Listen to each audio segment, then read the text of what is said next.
What's up, everybody, and welcome back to another episode of the Super Otaku Show. What's going on? As always, we are joined by the shooting star sheriff himself, Sharif. How you doing? You already know the vibes. I'm gonna knock out like 3 times today. I'm gonna drop out of this call, but we're good. We're good. We're gonna have fun. We're gonna talk about anime and nerd stuff. So I'm here. There it is. The Roman to my bear. How are you doing, Aaron? I'm doing great. I'm having a good week. I got my second dose, so I'm 5G compatible. I'm ready to fucking go, baby. Noise. And the official fourth chair, rounding out our symmetry, Taylor Made Otaku. How you doing, Taylor? Let's go. What's up? Mikasa, best girl. Oh man. That's how I'm gonna do. That's how I'm gonna start off every podcast. Just random. Best girl. Best girl. Best girl of the week. That's gonna be the new segment. Best girl of the week. Best girl of the week. I'm about it. I'm about it. Taylor gets a podcast with a podcast, but we need a jingle though. We do need a jingle. You need a good jingle to have a podcast within a podcast. If anybody's listening that makes good jingles, if anyone's listening, you can let us I know can see if I over can on find Twitter. send some jingles. Yeah, boy. Can we have a jingle? Yes, we're gonna have a jingle contest. We everything's jingles all the time. Oh yes. Anyway, guys, what have you guys been watching this week? What have you been up to? What have you been into in the anime-verse? Anybody got anything dope? Anything fun? So I actually did go back and watch all of Megalobox proper, not just like the 3 episodes and then like the way you said. I actually went back and just like ran it all the way through, and some good-ish, bro. Good-ish. I really want to just go through and just barrel through season 2. Other than that, I did Megalobox. I read a lot of manga actually this week. A lot of Spy X Family. I got into Kaiju number 8. I read like the first few chapters of that. Dude, I don't know if I told you guys this. This is gonna be like the nerdiest thing to get excited about on the podcast. But Kaiju number 8 follows us on Twitter. Oh yeah. So that's like my crowning achievement right now. I'm excited to also announce that our Roman Bear Twitter is followed by a Full Metal Alchemist page. Just because I keep posting Full Metal Alchemist vids. Now, have they watched the vid? Doubtful. They don't care. They're just like, this guy's promoting Full Metal. We gotta stand. We got someone in. Good. Oh man. Taylor, Aaron, have you guys been watching anything this week or reading anything? I'll Taylor, let you go. Oh yeah, okay. I actually have been watching some stuff. So I watched a few more episodes of Megalobox Nomad, following in Sharif's footsteps. I also watched the show that I really wanted to watch, but we couldn't include in the spring draft lineup because we didn't know where it would be available. I finally got around to watching Odd Taxi, all 6 available episodes right now. It's really good. It's so good. The writing is really good. Odd Taxi, the one with the it's little on Crunchyroll. Or Crunchyroll. Where did it end up? Okay. So yeah, it's on Crunchyroll. There are 6, I think it's 6 episodes right now, maybe 7. Really good writing. Animation is playful. It's kind of got that, you know how like, I don't know if you guys know The Amazing World of Gumball. Have you guys watched that show? Oh yeah. From time to time, yes. You know how like, you know how in like The Amazing World of Gumball, it's kind of a mismatch of different animation styles, but it really works. Odd Taxi does that to a lesser degree. Like the backgrounds of these cool little like, I don't know how I would describe each art style, but like the cars are like these 3D CG things. The characters are like 2D animation. The backgrounds are these kind of like nice pastel looking things. They do a really good job meshing all these together, and the animation is surprisingly good for how little the show seems to focus on it specifically. So like, I don't know, one of the things I noticed, like, it's a lot of him driving around in a taxi, and there's one part where it's inside the car, like showing like part of the outside, and he's doing a turn, and the outside is using a 3D rotation, but maintaining its like quirky style because it doesn't look 3D. Mm-hmm. It's really good. It's subtle, but it's pretty impressive for what it is. Also, the story's dope. I did not expect it to be like a very engaging murder mystery slash drama. It's pretty cool. Neat. Yeah. All right, Taylor. What about you? What have you been up to? So I finally saw the Demon Slayer movie. Hey. Hey. And Saw now that I am last the night. only one who hasn't seen it. Yeah. No spoilers. But you meet Rengoku, Mm-hmm. one of the Hashiras, and yeah, homie lit. Is he Homie the about blonde that guy life. that everybody loves? He's like the blonde fire one. He's the flame Yeah. Hashira. Homie about that action. I like homie. He's weird. Like everybody else, he's weird. He's weird. But he's dope. He's a real dope character. And after that, I felt like reading something. Mm-hmm. So I went to go read the latest chapter of Nagatoro. And it's very rare I get hype from reading like a manga, but I got hype from that chapter. The ending was fantastic. I can't wait to see where that goes. And after that, I watched this show called To Your Eternity. Mm-hmm. The I've show seen a that's bunch of airing. ads for It's it's airing this season. It's hard to explain because I still don't know what the hell's going on. But I dare anybody to watch the first episode and not feel sad. Sad as shit. Oh no. Oh, It's okay. it's sad. It's not like downright depressing, but it's pretty sad. It'll make you go, dog, why you starting off like this? Yeah. Okay. But yeah, it's a really good show though. Nice. It's really interesting. All right then. I'll have to keep that one in mind. I had a pretty like watching light week. I didn't really watch any shows. Like I talked to the guys before the show. I was hella distracted all week. But what I did do is I don't know if anybody remembers the manga Nisei Koi. It did get a short anime run. I never finished the last like 50 chapters, so I decided to just reread all of Nisei Koi in a week. Oh god. Taylor, it's happening again. So it was a time, man. Yeah, like the last 50 to 60 chapters of that series, I will give you guys like the base rundown is that it's like a sitcom, like harem style, like anime, like rom-com deal, which normally they have shitty endings because they can't solve all the characters well. But what the mangaka did that I really dug is he took the last like 60 chapters he had and give every single girl a concluding arc the way he had given them like an intro arc, and I liked it a lot. All right, you guys got things to say. What is it? Wait, Taylor, do you go or do I go? You want me to explain it? You go. I can explain it. So, Nizukoi is like a manga that me and him were reading like together at the same time. All Whenever right. like a chapter would drop, we'd be like, "Oh, I gotta read this chapter." Then we call each other and talk for like 4 hours on this 21-page chapter. That was the secret prequel to this podcast. Like pretty much. Yeah. And the thing is, I read to the end. Mm-hmm. He didn't. Oh no! I tapped out 2 chapters before the ending. Dude, they are on the show. Bro, he saw one panel and said, "I'm done." Wow, that's impressive. One panel and said, "It's over. I'm done. I hate this." Oh, it's funny because like it was weird because like I had read the majority of the arcs. I basically read up until some spoilers for like a 6-year-old manga. I read up to Marika's departure back in the day, and then I fell out of it.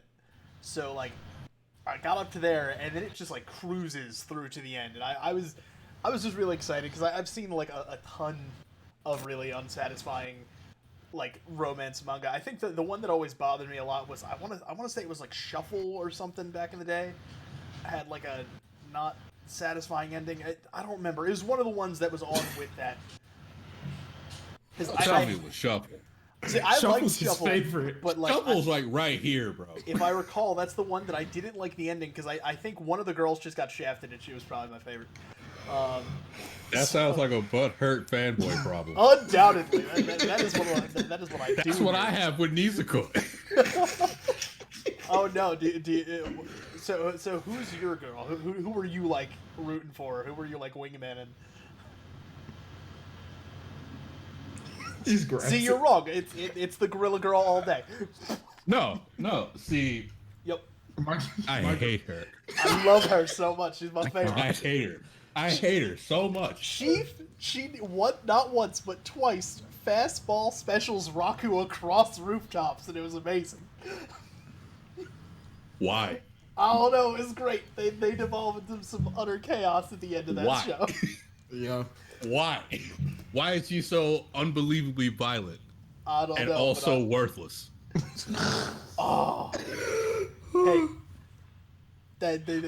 She becomes awesome. She has super fashion lady.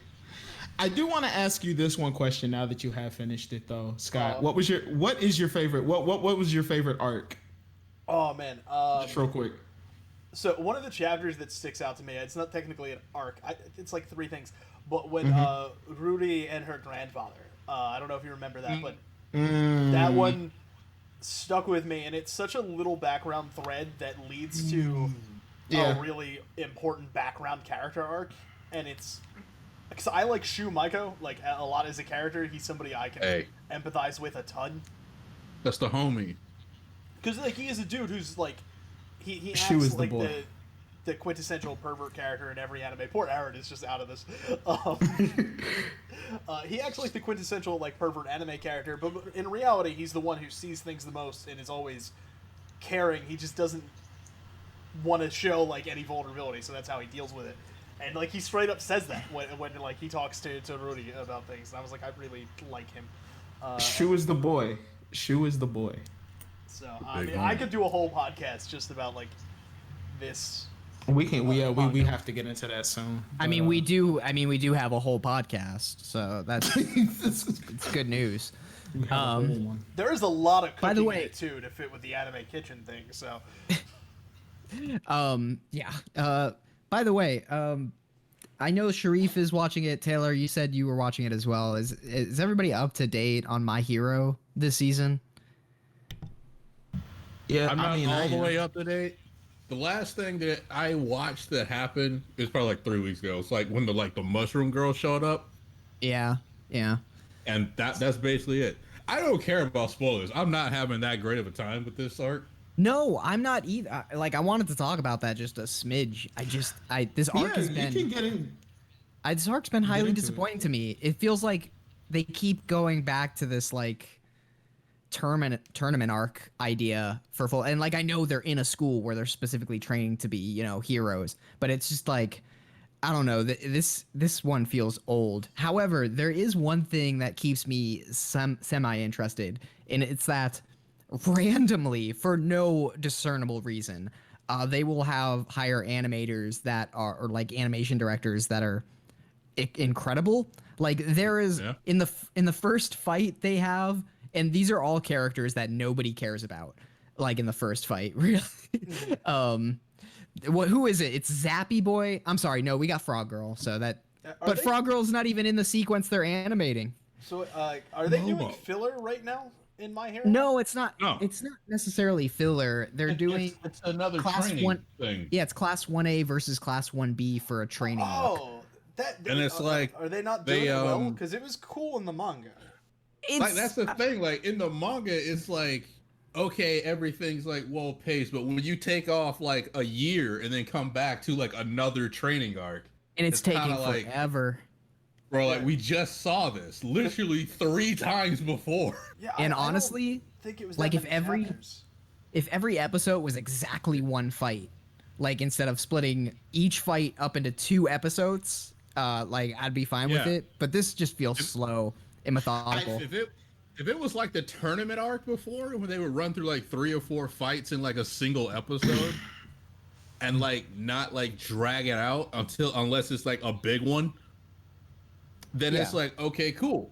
But they're just like, yo, here's these 5 characters that you may or may not like. Here's 2 episodes of them fighting each other, trying to outsmart each other, which is cool. Yeah, that's but the it's appeal. like it keeps happening, and they could just speed past both of them. So I guess I'll say this because I know me and Scott stay current with the manga. So yes, Scott, you are correct. The arc that they're talking about right now, and the arc that I'm watching, is short. It's a very short arc in the manga. It's only like a handful of chapters. It's really just about introducing that new guy. Yeah, exactly. What, brainwash guy? Yeah. Yeah. Yeah. Mm-hmm. Yeah, we saw him before. He cool. Yeah.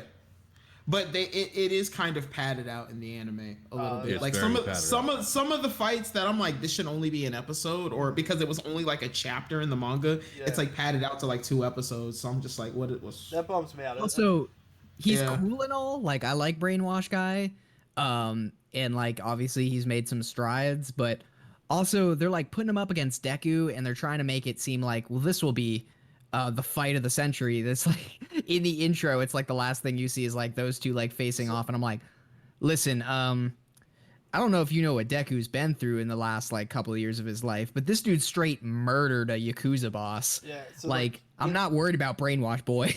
In the manga, the thing is that it's Deku going up against a unique ability that he's not used to and having the team like aspect.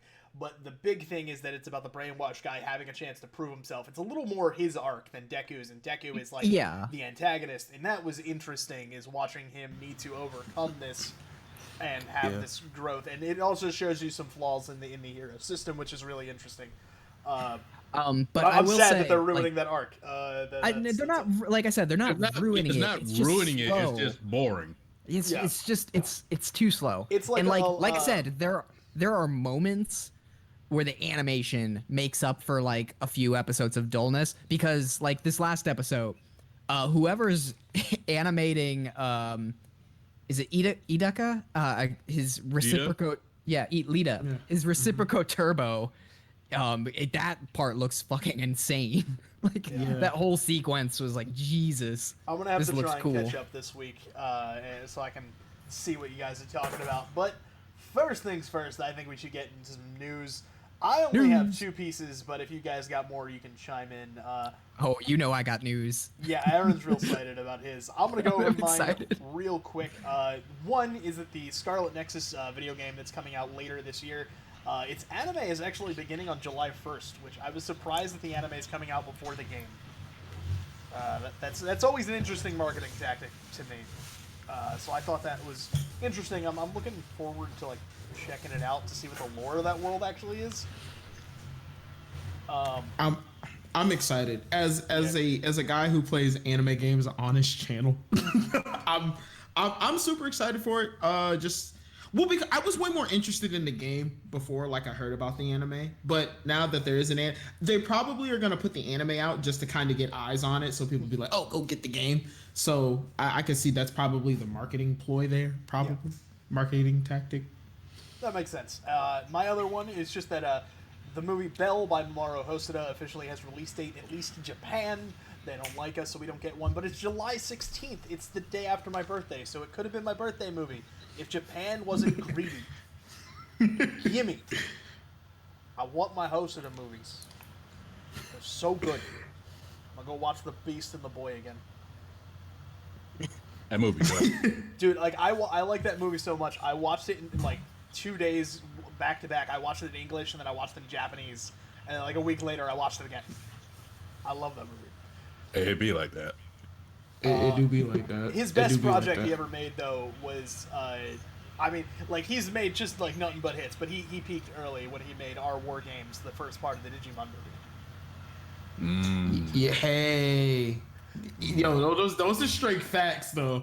Those are straight facts. My favorite thing is that he then went and made that his first feature movie by just making Summer Wars Our War Games again. So, yeah. Oh, buddy. I do have one piece I have a little piece of news. Fun little card game news. Scott already knows about this.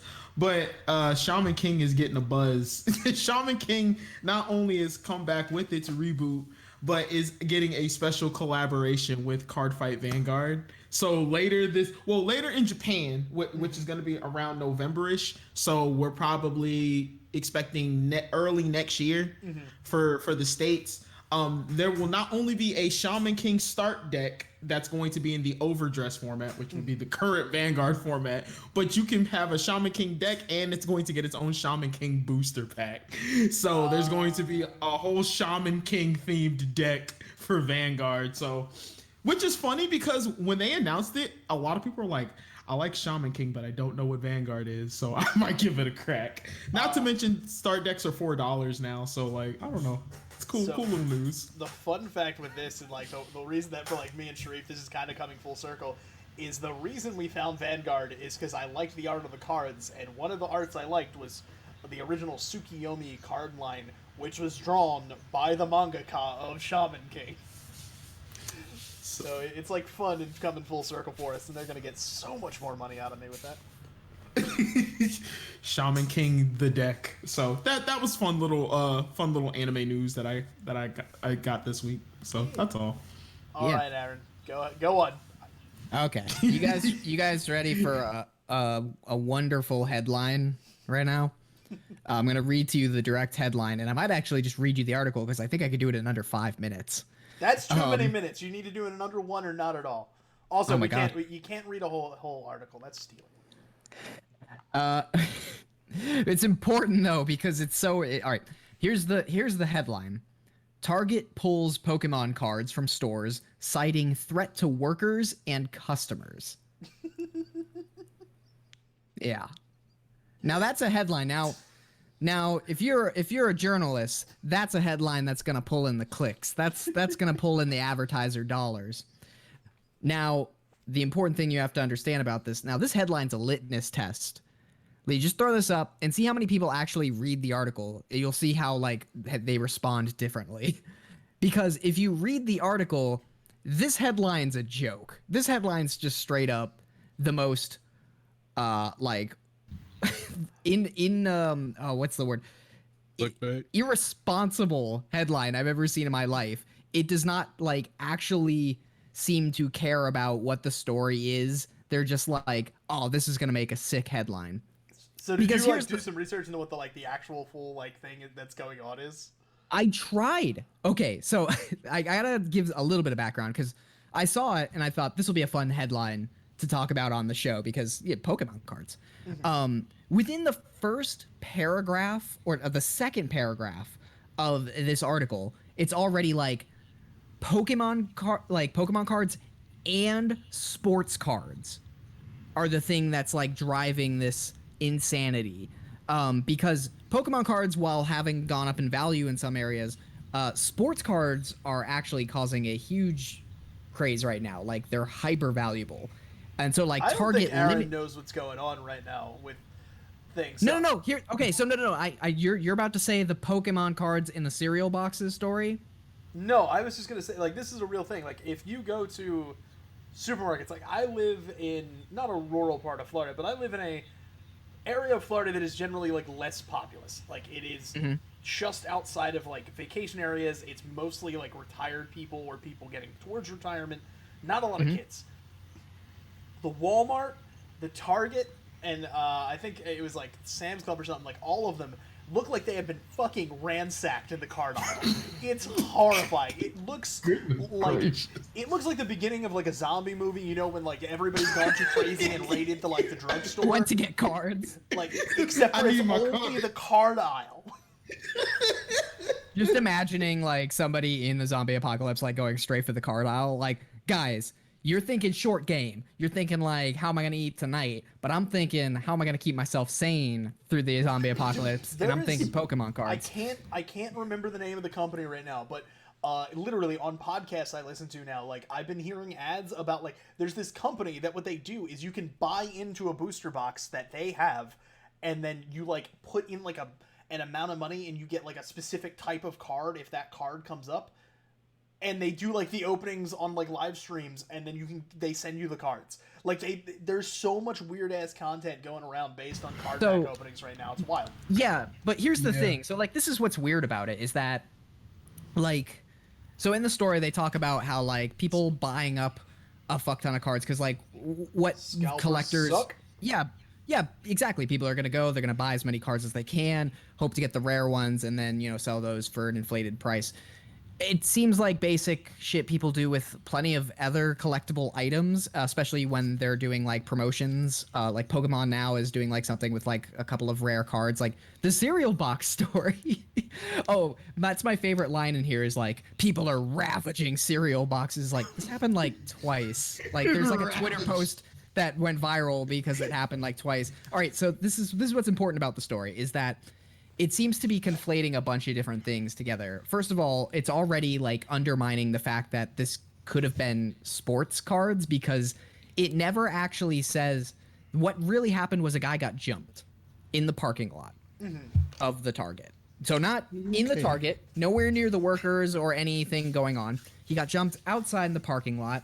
The guy pulled a gun and got away unscathed. And nowhere in the article, nowhere does it cite him having bought cards or having cards on him or the people that jumped him like having done so for cards. What is this talking about? It's making this wild assumption that it's like they jumped him for the cards. This has gotten out of control. So they limited their card sales like in the past 3 weeks to 1 deck per person. It was like 3 and then they were like 1. I do want to point out, chat, I need to apologize. Aaron doesn't know how hard it is out there for a collector. He's never had to live this grind. I've been jumped before. All right. Scott's going out there every day with his 22. Yo, like, me and Sharif have been out there on the front lines fighting all them kids with the mad money just to get our booster box. We've been there, going in there day one. I'm pretty sure I went out with you a few times. To find out that these guys got jobs at the store just to buy packs before we could. That happened.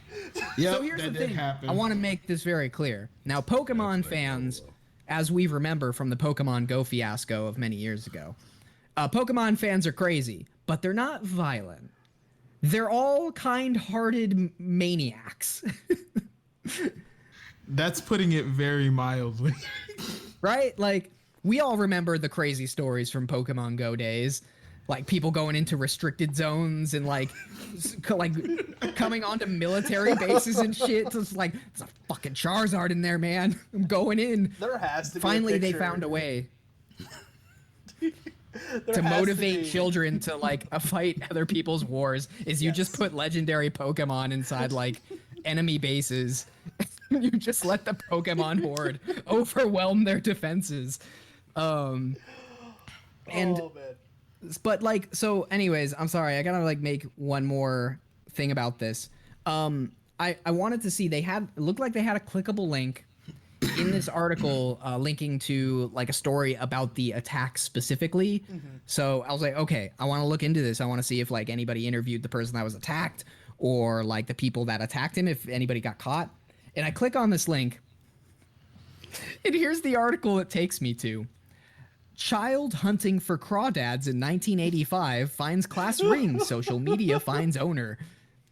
Great job, CBS News.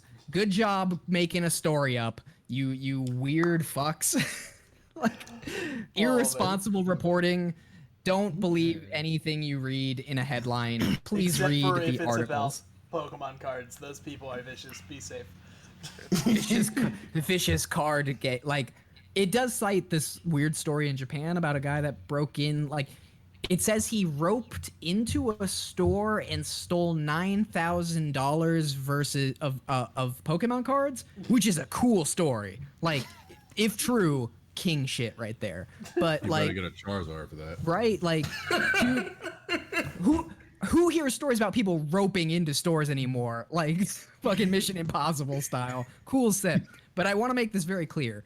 The value of Pokemon cards is wildly elastic, and like Nina has a giant collection of Pokemon cards from her youth. Some of them very rare, and those like specific cards you see where it's like this card is worth $10,000. But if you actually go and look for places where you can try and sell it for that much, they're not going for that much.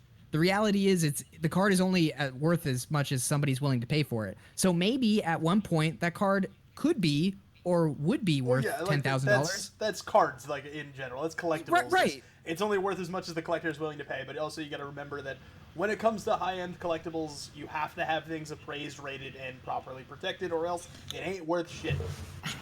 Yeah. Yep, Now, that's- it's a weird world out there, and yeah, just be careful because like there's a lot of people trying to convince you that your Pokemon cards are worth like a lot, and they might not be because you haven't gotten them, like you didn't keep it in the box or something in the plastic wrapping. So, anyways, though, moving out off of Pokemon cards, does anybody have any last-minute news? Well, it's not, well, it's actually Pokemon related, but Does Taylor have news, or is this just Taylor's like signaling? are you dancing over This there? is me Chris? signaling that I have nose. Okay. Oh, We're well, toss no, to the Taylor. only Sharif got to go already. We don't like you. I got you. No, but Katy, the Katy Perry music video came out. I didn't see it. Oh, I saw a Electric Twitter thing about featuring. that. Yeah, Katy Perry featuring Pikachu. It actually says featuring Pikachu on the title, but the song's called Electric, and it's actually a bop. It's actually a bop. So I don't know if you guys go check out Katy Perry and Pikachu's new single for the Pokemon 25th anniversary. Stay so tuned for the my TikTok of message. me singing that song. I'm gonna make us a TikTok and sing along to that song just for you guys, just for all the fans out there. Oh God. Taylor, save us from this news. Save us from the Katy Perry and the Pokemon apocalypse here. Yep. So, a very popular manga just got an anime announcement for fall of this year. It is Komi-san Cannot Communicate. And it is basically, it's just about a girl who just can't talk. She's like super like popular. Mm-hmm. And everybody's like, she's such a cool beauty. She's very silent. She don't talk. She doesn't talk to the peasants. But in reality, she's just way too shy to talk to people. Huh. So I mean, so it's basically about like a story of her wanting to like make friends. Like it's a very wholesome show. And when it was announced, I was happy about it. It's a cute manga. It really is. And I also laughed because I could also hear the No Game No Life season 2 stands just crying at something else getting announced before season 2. No Game No Life. I laughed the hardest when Shield Hero, when it was done, got announced for a second and a third season. Immediately, Shield Hero blew up. Immediately. I didn't expect it to. Shield Hero really did get popular. God. Like I mean, it got read popular the because people wanted to hate Homegirl. You talking about mine?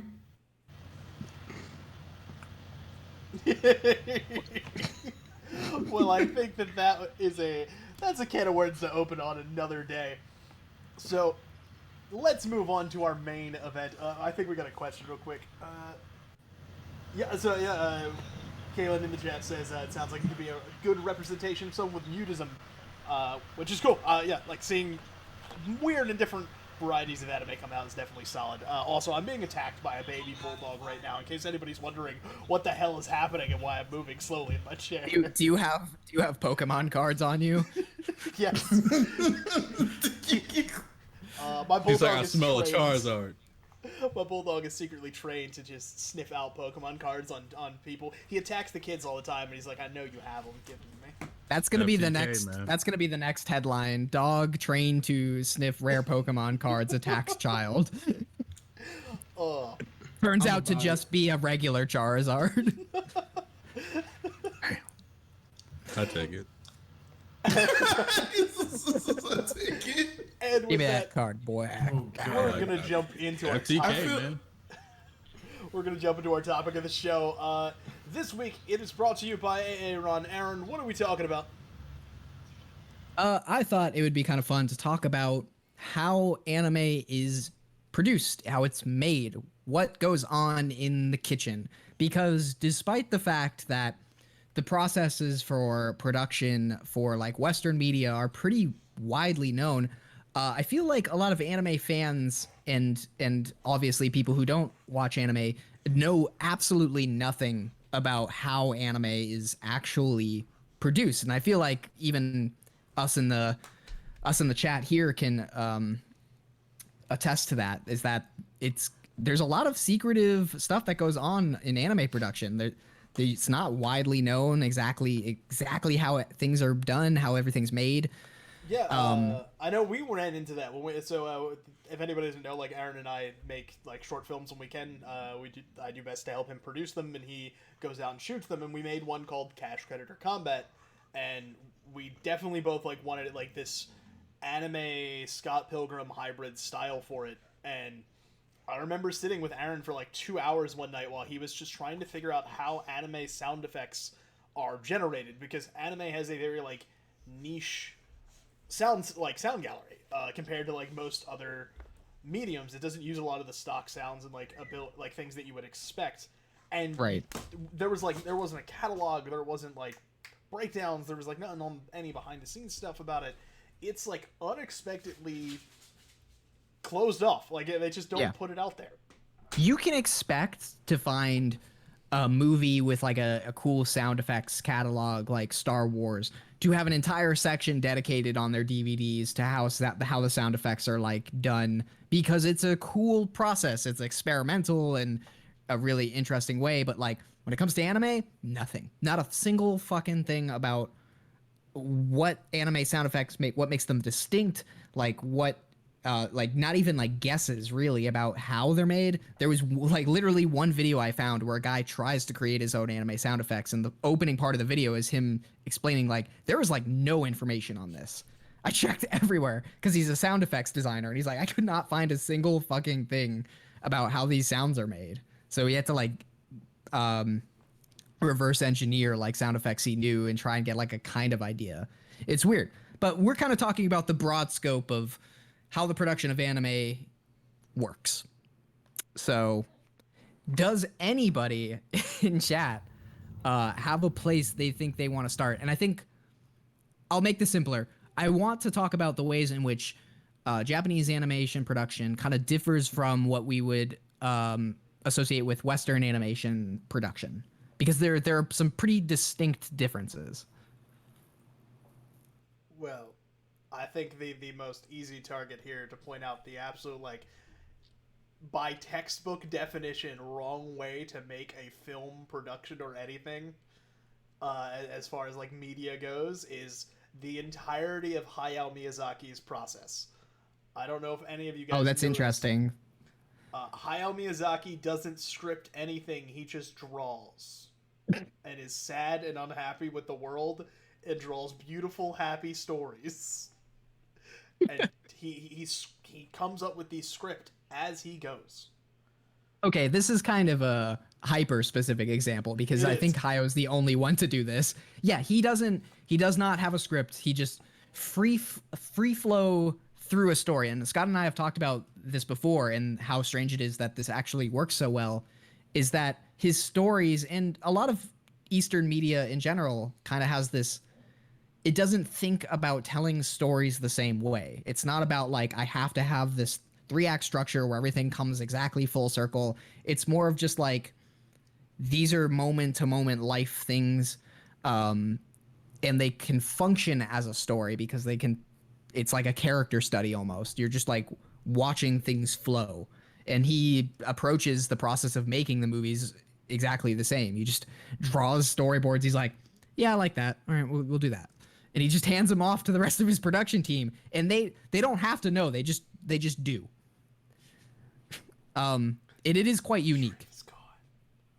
My favorite part about like Hayao is that like he doesn't have to think too much about exactly what the implications of what he's doing are. Like, he knows what is in his heart. What's in his heart is what comes out. But like, I remember there's a documentary where one of the members of his team asks him like, hey, why doesn't Gigi talk at the end of Kiki's Delivery Service? Now, for real people out there who've actually seen the Japanese version, Kiki does not speak at the end of, or Gigi does not speak at the end of Kiki's delivery service. In the American version, he does, because America sucks. And we like to ruin everything because we can't do things we don't understand. And Hayo basically just is like, I don't fucking know. Like, figure it out yourself. I don't care. For what it's worth, though, technically Hayao Miyazaki had to greenlight that change. You know that, right? Does he, though? Like, I feel like a lot of stuff that's a real thing. He has, ever since Nausicaa and the Valley of the Wind, he has full final say. He won't let anybody else do anything. Now, Nausicaa is actually a great transition into one of the very specific things that makes anime production distinct from Western production, and that is the production committee. Does anybody here know what a production committee is? That's how Hollywood works, right? Everybody gets together and says, this will make the most money. No. This is very... Is it a group that gets together and says, these will be the most attractive big booby ladies to put in this show? Definitely. Sharif, Taylor, do you guys know what a production committee is and what their role in anime production is? A committee that's put together for production of the anime. Oh, astounding. Yes. So my only actual guess. Are they just like? Do they kind of like just bring people in to work on the anime? Kinda. Would you say that's it? It's somewhat that. So I'll break it down. So in Western media, a production company does everything. A production company handles advertisement, cross promotion. They handle the hiring and firing of teams. They handle every process of making a piece of media and selling said piece of media. A production committee, on the other hand, is a group of basically investors. So you could have like Toyota, you could have like a company that makes bathroom supplies. And the reason they do, and they all come together with the anime production committee. They hire the anime production committee, and the anime production committee just handles the production side. They just handle making the anime, and that's it. They don't do anything else.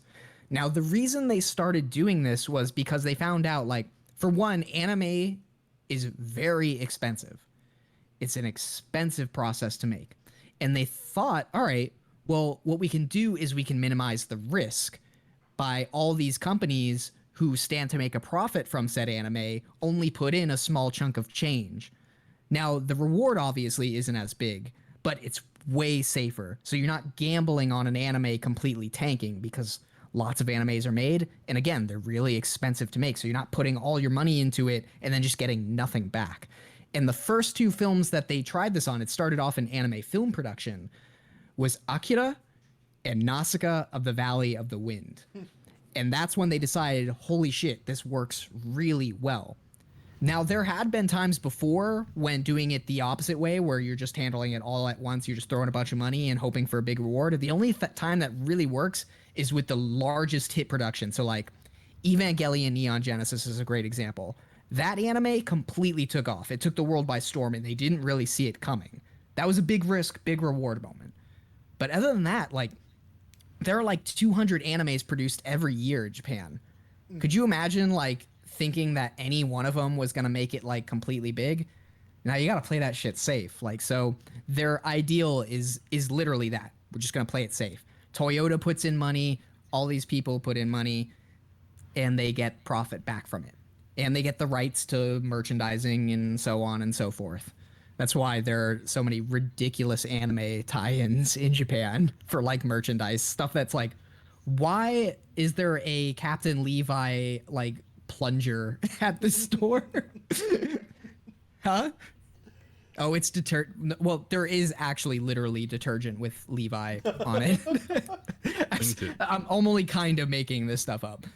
But that's the basic idea of a production committee.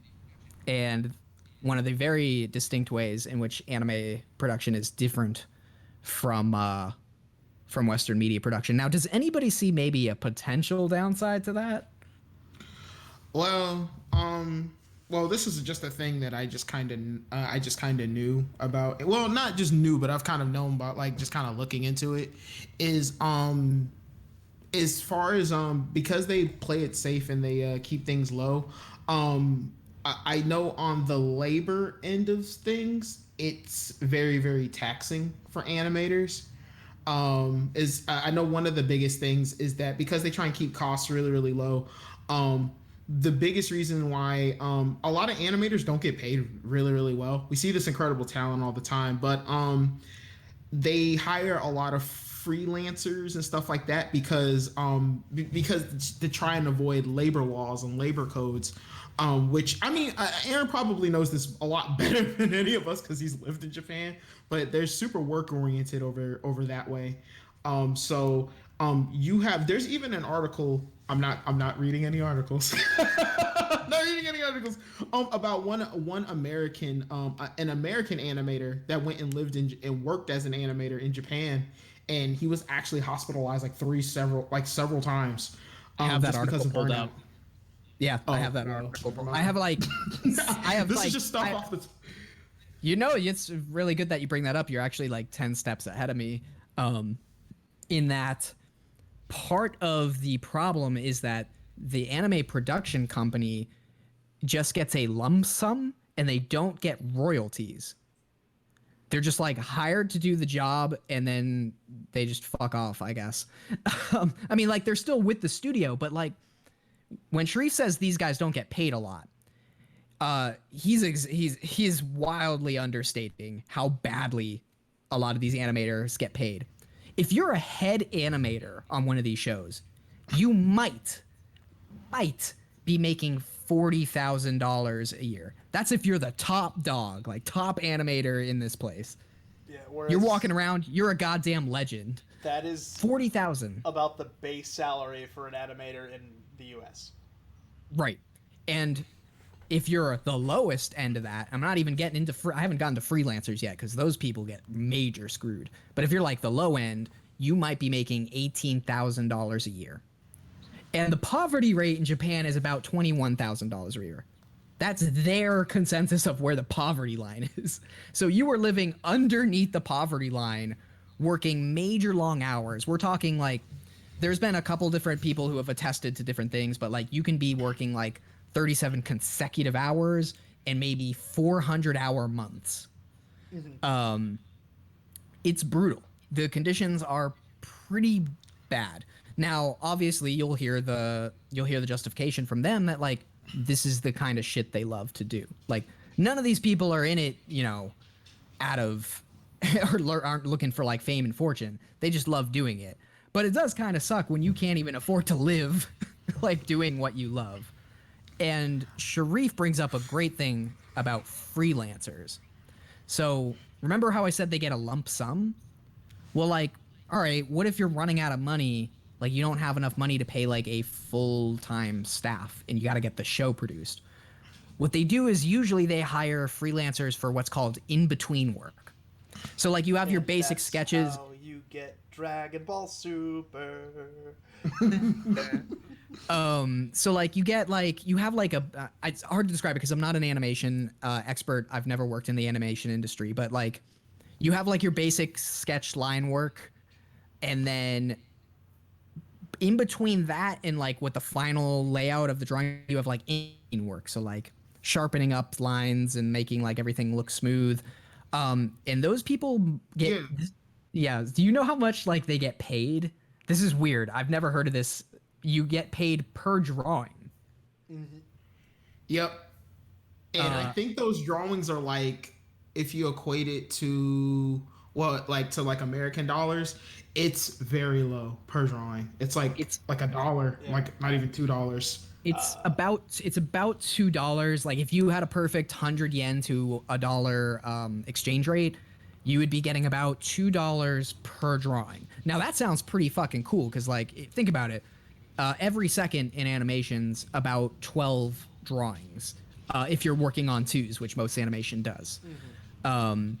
That sounds reasonable. Like, well, okay, hold on. Like, you're telling me I'm going to make $24 for every second of animation? And this is going to be a 30-minute show. the problem with that is that anime is way more detailed and taxing than American animation is. It is highly detailed and specific, and it could take you an hour to do a single drawing. So now you have to think of it more as less $2 a drawing and more like $2 an hour, which does not sound super appealing. That is disgusting. Right? Like, it sounds great in like this kind of nebulous sense where it's like, okay, you're looking at like the broad picture and you're like, $2 a drawing is expensive when you're thinking of the larger scope of the show. It's a lot of frames in a single show, like, obviously. So from the production end, like, holy shit, that's expensive. From the guy that's trying to make a living off his, like, every drawing he's making, not as great. Like I said, animation is expensive. And that's what makes the issue a little complex, is that it's not enough just to say, well, pay the animators more, because that would tank a lot of studios, and production committees wouldn't want to sign on to make the anime. Yeah. So a lot of, changing like, that's a top-down thing. Yeah, like a lot of smaller studio like departments, even ones that do things in like more positive ways, talk about how if they went the route of just increasing base salary for animators, then the problem would become is that all like studios would become basically Hollywood, and you would have to have all these super studios that can afford to pay all of their animators top dollar, but they would only make the most big like budget generic crap, right? Like everything, and not that you get like everybody knows I love One Piece, but basically everything would have to be One Piece or Attack on Titan, and there could be like nothing else. You know, like we couldn't get like a Megalobox, which is fantastic, but probably not going to bring in a ton of revenue. Yeah. I don't know. Go ahead, Sharif. No, I was just gonna say that it's definitely an issue that comes from just like Japan's work culture, and this doesn't also just apply to anime. This also applies to mangaka as well. Mangaka get paid very low for what they do. So I think the only one who actually has money is Toriyama. Dragon Ball's a completely different. That man has like 5 successful anime and manga. Like that's what it took for him. The guy who has the number 3 grossing like anime in the world also had to have like 3 other series that did well to be like good. Yeah. Well, another figure they mention often is the creator of Astro Boy. Well, Osamu Tezuka, if anybody doesn't know, is the godfather of anime and manga, and now he inadvertently set the precedent for all of this. He did. So this is a common thing. I mean, like me and Aaron would probably do this if we started a production company, but you don't keep doing this. Is that sometimes when you start a project, you do it at a loss to get it made. And Tezuka did that with Astro Boy, which led to that becoming the industry standard. So sometimes anime companies will make a project and lose money on the production and have no way to like procure additional income from the project, which is wild. Ironically, the anime industry in Japan is basically what's going on with the VFX industry here in America. Well, and of course abroad. There's a lot of VFX houses operating all over the world. But the problem is basically like, okay, so just like you have an anime studio that gets contracted out by a production committee, VFX houses are contracted out by Hollywood studios. And like I said before, they get paid a lump sum to do this massive amount of work. And they don't reap any of the benefits of that. That's the only money they'll ever see. There's no royalties involved. Like, an actor gets royalties when he's in a film, but a VFX artist doesn't. And I don't know if you guys have watched many movies lately, but VFX make up almost the entirety of most movies now. And without it, you would basically have actors walking around on a blue screen, which would be an interesting stage play. Don't get me wrong, very highly experimental stage play of just like 2 actors just like shouting at each other on a blue screen. That's how you get funny. Star Wars, the prequels. Yeah, basically. Yep. If you actually, I would actually buy a copy of the Star Wars prequel movies with none of the VFX work done for them. I think that'd be really cool.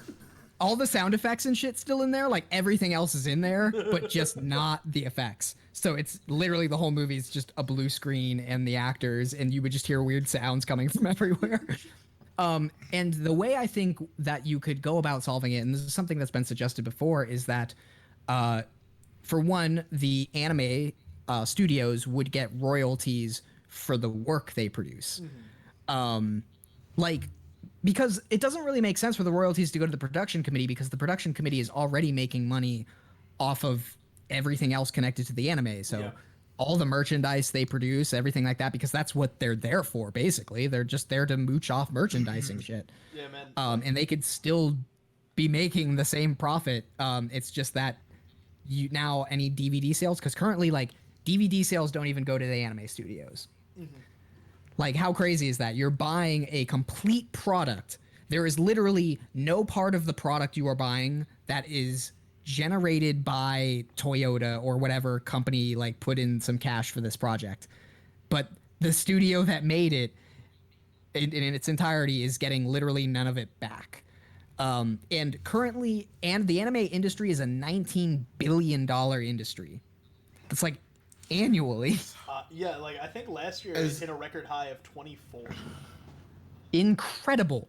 Like, and that's what makes this idea of all this, like, oh, well, can't do it any other way. It's like, it's so egregious. It's like, you are making in so much bank, and you're telling me that all of the people who are involved in doing the thing that actually produces this money, the raw product that, like, people are actually consuming, is none of that money's going to them. That's crazy to me. That's a crazy thing. A crazy person made that up. I mean, I feel like we can all. I mean, everyone here in this Discord call creates some form of content, so we're all content creators. So I guess, I mean, we can all vibe with the idea of, like, how crazy that is to make something and put hours into something, and someone else is getting paid for your work, which, I mean, it's crazy. I mean, but it's crazy to say that you can support, you know, and it's crazy how much we, you know, as far as I do, I try and support, like, official stuff as much as I can. Support the official release, cuz saw it coming. But it's crazy when you do that. When you do that, and then, like, the money doesn't even go to the people. The money that you put in doesn't even go to the people that, you know, that work at these studios, that do the raw work for the shows that you are consuming. So yeah, it is crazy.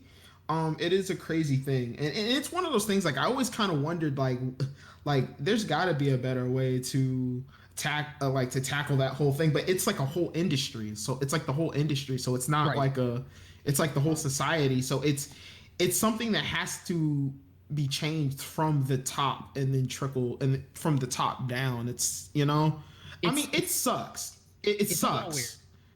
Sharif is correct in that there's a lot of cultural issues surrounding the concept of work in Japan. Like in addition to Japan's cultural, like, love of work, it is also the fact that, sadly, they have an infinite workforce of guys who are like, I want to make an anime. I want to do that. So they have no incentive to fix things, because there's always a replacement. Right. It is the definition of exploitative, because you have a resource of people who, like, love to do a thing, and you work them until they physically or mentally cannot do it anymore. Because that's what happens to a lot of people. There's not a lot of animators retiring in any traditional sense. They are just straight up like, well, I went to the hospital 3 times this year, and I just, you know, can't really come back to work anymore. Because that is the thing, like Sharif mentioned, the Western animator who went there and tried to make things work was sent to the hospital a few times. That is not an uncommon occurrence. And even studios that are really great, like Madhouse is actually a studio that I found an article on, like a Japanese article, where they had broken, like, several labor codes in the making of their animes, like, really egregious, like, bad.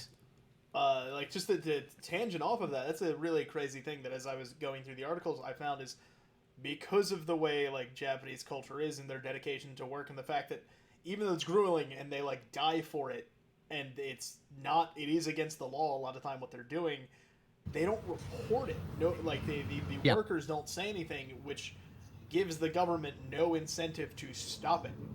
Right. So like one of the things that it's not even really about like, oh, we just love to work and we'll do it to death. It's more like there's a culture of like, well, listen, don't make waves, man. Like, yeah, this sucks, but don't make waves. Like, that's not what we're about here. The nail that sticks out gets the hammer, that kind of thing. Like, it's a pretty hostile environment for workers to be operating in. Now, there are signs of changing ideas, both as anime becomes an expansive world where now Western companies are now heading anime production. So Netflix does not do anime production like Japan does. Mm-hmm. So that's going to become kind of a weird competitive field where it's like animators are going to look to that and be like, hey, what the fuck, man? Those people get to live. Yeah, one of the things that Netflix did, they set up a program where they hired a small team of animators with a guaranteed like wage that was livable. It's still low, but it was a guaranteed wage, and they were like newer animators with a guaranteed like 6-month contract. And like for like a Western company, that's just like normal, right? Like you don't always get paid amazing on a set, but you always get enough to like make it by and want to come back to set work.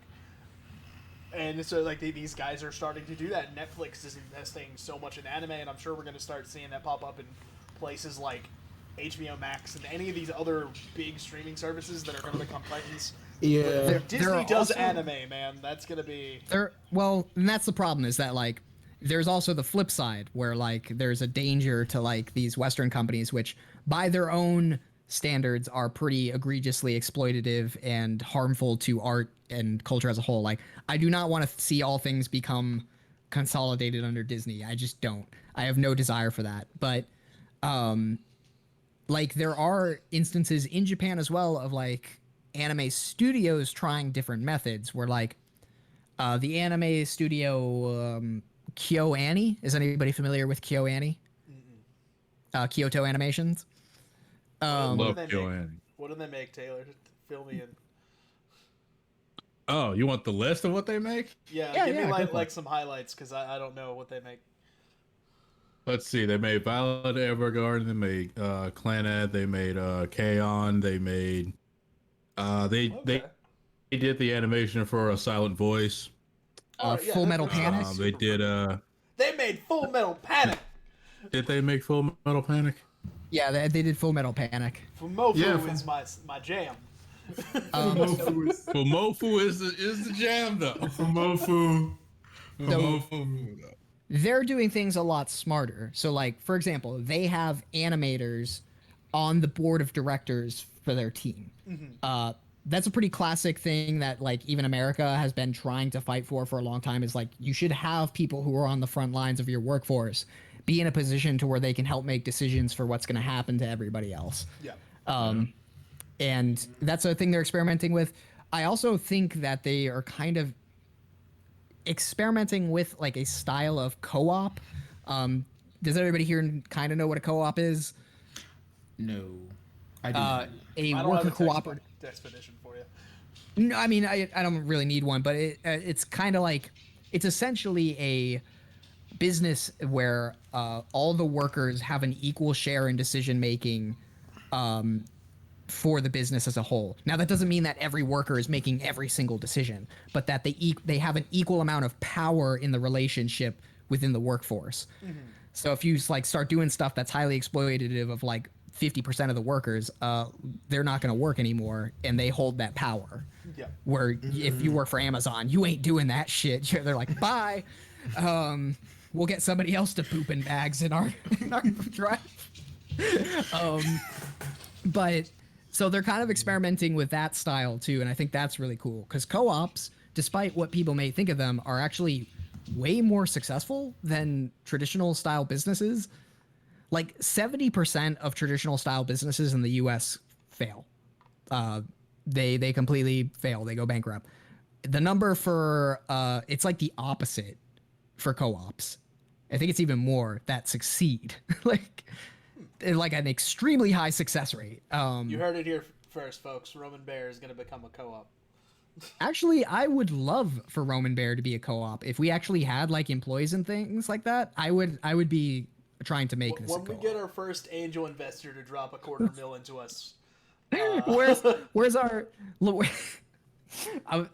I know none of you guys really care about like politics, but there is this great article where, if anybody remembers the presidential election, where Elizabeth Warren was always like, no, I don't take money from like super PACs or anything. And then she said in an interview that, oh, some very supportive person donated $14 million to me. Like, okay, Warren. Where's our Warren stand? Where's that 14?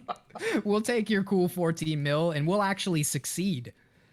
If you do that, we'll add cool lights to everybody's background. Oh yeah, if party we get lights. $14 million, everybody gets Hue lights. You heard it here first. Everybody here gets Hue Phillip lights, smart light system. Yep, that's the big company purchase we'll make with that money. Yeah, we can get guys. We can get a production committee together. We'll get Hugh Phillips to donate. Oh god! Here we go. Here we go. Oh wait, no. Alrighty then. Well, does anybody have any closing thoughts on the anime industry? We're just over an hour now, so I think it's about wrap up time. Yeah. I guess the biggest thing I would probably say is to, you know who you are when I say this. I'm just gonna make a shout out here. Everyone who likes to like flame creators when your ships don't happen and you run to Twitter. You know who you are. You Twitter keyboard warriors. You know who you are. Stop it, because like you're not really doing anything. You're just disheartening artists. So imagine you're living in a cardboard box and you start trending on Twitter because everybody fucking hates like a random decision you made.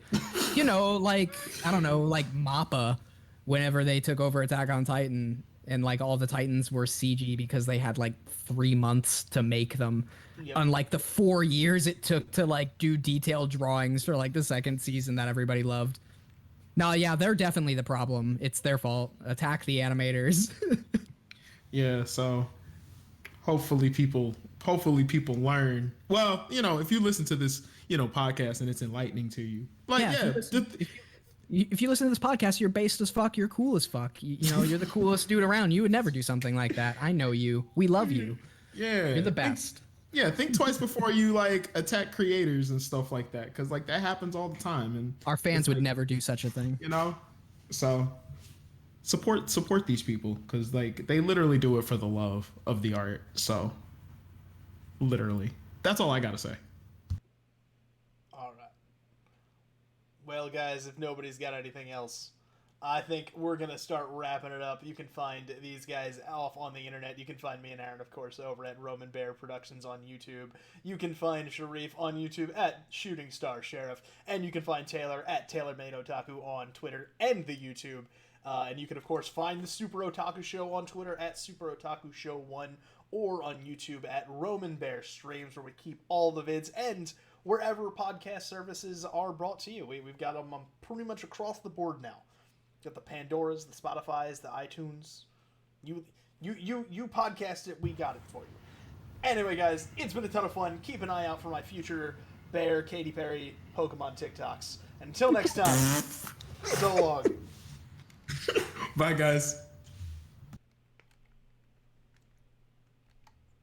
It won't end.